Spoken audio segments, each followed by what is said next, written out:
Let's welcome in Rajat Sharma, founder and CEO of Securities. He's now joining us.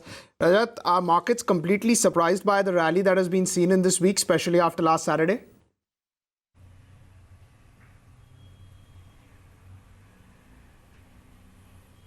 Yeah, no, absolutely. I think I'm personally very surprised with the way markets have run up after the budget. For somebody who's into fundamental buying of stocks, it's a very, very difficult time because markets are extremely polarized. And the same trend that was going on before the budget seems to be continuing where, a lot of the large cap frontline stocks are running away and a lot of small and mid cap stocks are, despite the kind of value they're offering, are just not getting the inflows that they should be getting. And personally I have a view much against what I keep hearing and keep reading about from top analysts, that this trend is likely to continue. I believe at some point this trend will change. So we as a house have a view that at some point a lot of money will stop flowing into the large cap space and move into small and mid cap stocks. And I think the reason for that is, if you look back the last 2 years, this trend of money coming consistently into large cap space started when in 2017 SEBI reclassified the universe of large cap and small cap and mid cap for mutual fund houses. So since 2017 till now, you've seen the Nifty mid cap index is flat, Nifty small cap index is down by about 30%, and yet the frontline indices have run up a lot. Now with SEBI saying they're going to relook at this classification norm, a lot of mutual fund houses will get a lot more flexibility in terms of buying stocks, which are, again, as I said, offering very, very good value, but they're from mid cap and small cap space where money just could not flow.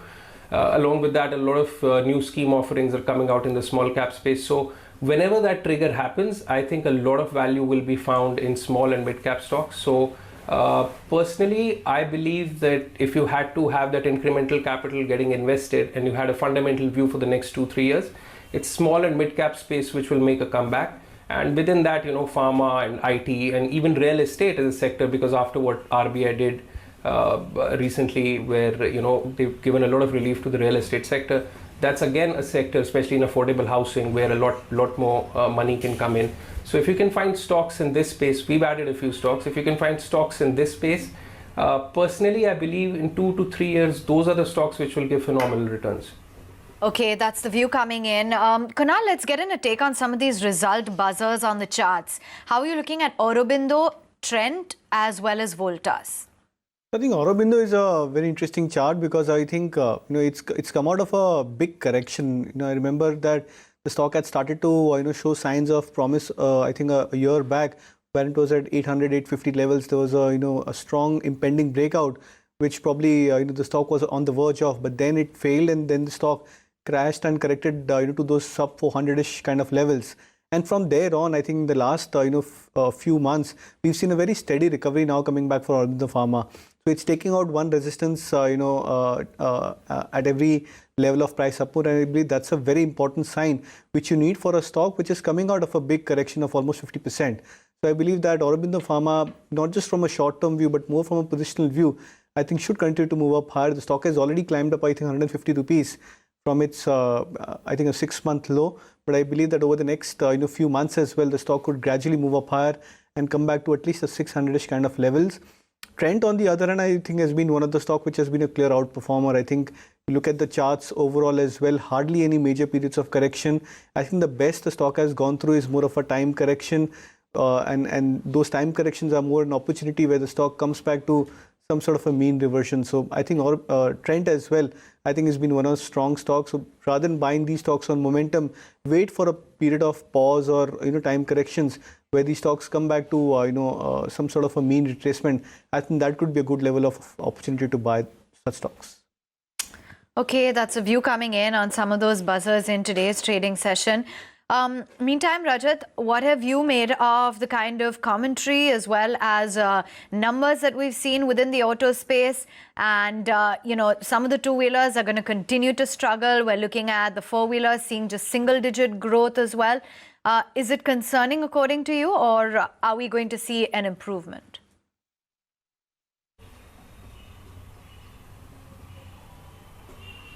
Well, I think, of course, it is concerning, especially for the two-wheeler and three-wheeler space, because, they are the ones who have to make that shift into electric before the four-wheeler space. But having said that, you see a lot of these auto stocks. The price at which you're getting them, it's extremely attractive. So I think if you were just beginning to make your portfolio for the first time, or even if you were a seasoned investor, a lot of these two-wheeler stocks, Hero and TVS, these are stocks which are not going to go away anytime. I mean, the demand for these stocks in a country like India will always be there. So if you're getting them at the price at which you're getting them, you should definitely add, stagger your investments across these stocks and add them to your portfolio, because believe you me, I don't think you're going to get these stocks at these price points in future. 2 years, 3 years down the line, you'll look at these prices and be like, I was getting Tata Motors at 170, 180 levels. Now I know it has fallen a lot over the last few years, and analysts have consistently kept giving buy recommendations until a time when they stopped giving buy recommendations, got fed up of it. But I don't think these stocks are not going to be around in 2-3 years. In fact, they'd be around and trading much higher than where they are. Okay, that's the cue coming in on some of those auto stocks. In the meantime, Dr. Narayan, let's also get in a take on some of the stocks that are having a rough run. Eicher Motors as well as Motherson Sumi.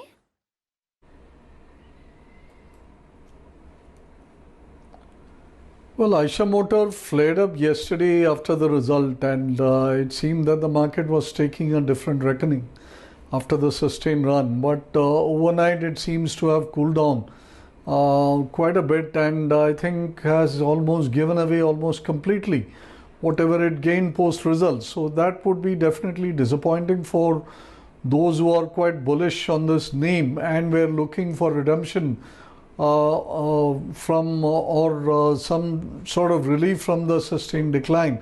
But that doesn't seem to be the case. So right now Eicher Motor, the jury is a bit out. If there is further weakness tomorrow, then I think the stock will cave in a little further. So it's a bit iffy at the moment.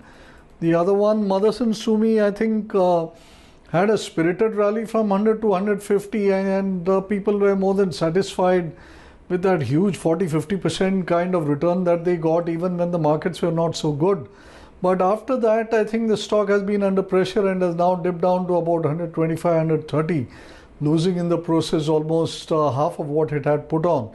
But nevertheless, over the if you see it across a longer period of time, then the uptrend is intact. But from a shorter term perspective, I think there would still be continued pressure because bottoming signs have not yet been flashed by the stock on the chart. So therefore, I would want to wait a little more time to see if Motherson finds its feet again. I do believe eventually it will somewhere around the 120 area. But considering that it's still a little far away from those zones, I would suggest waiting for some more dips before venturing into Motherson, if at all. Okay, just looking at the texture of the market, and I think it's going to be one of those quiet kind of days. DLF loses about 4%. Eicher, Tata Motors, NCC hasn't seen much of a recovery. We just chatted with the management as well, and they've lowered their guidance. Motherson Sumi lower by about 3% odd. On the flip side, Oro Pharma continues to see gains. There's Biocon as well, which is joining in. Z, Yes Bank, United Spirits are all names which are holding out. Rajat, any interest in any of the pharma names which you believe could be bought? Because one is seeing sporadic action in some of these counters.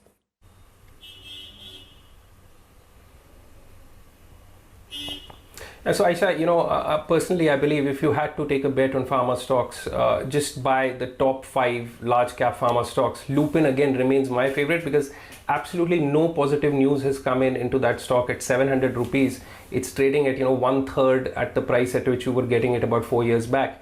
So it's just a matter of time when there's some positive action that happens in that stock. But personally, I think the way to buy into pharma space right now is you should buy top 5 large cap pharma stocks because the sector overall is available at a valuation where, even if 1 or 2 stocks again get an FDA letter or again have something negative going on for them, overall you will make around 15-20% return year on year for the next 3-4 years. I mean, no doubt about that. So instead of,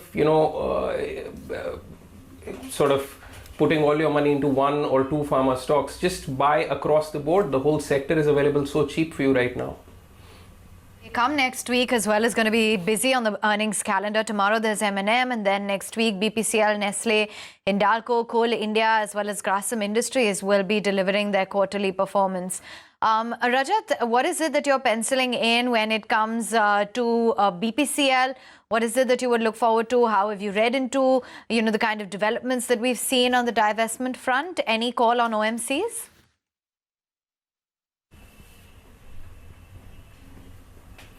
No, so, personally, I believe that OMCs generally tend to do well in an environment like this when crude prices sort of falling and stuff. But what's different this time is that the government has to disinvest these companies, or, whatever they're going to do with mergers or whatever. So all government sector PSU stocks could remain under pressure, because until there is clarity on how they want to do that and at what price they're going to do that, not much interest will be seen in these stocks. So, if you were to buy these stocks for high dividend yield, in fact, even that looks under threat right now. So, I wouldn't be looking to buy into these stocks at this point, purely because of, the aggressive disinvestment targets that the government has right now. Okay, that's the view coming in on BPCL.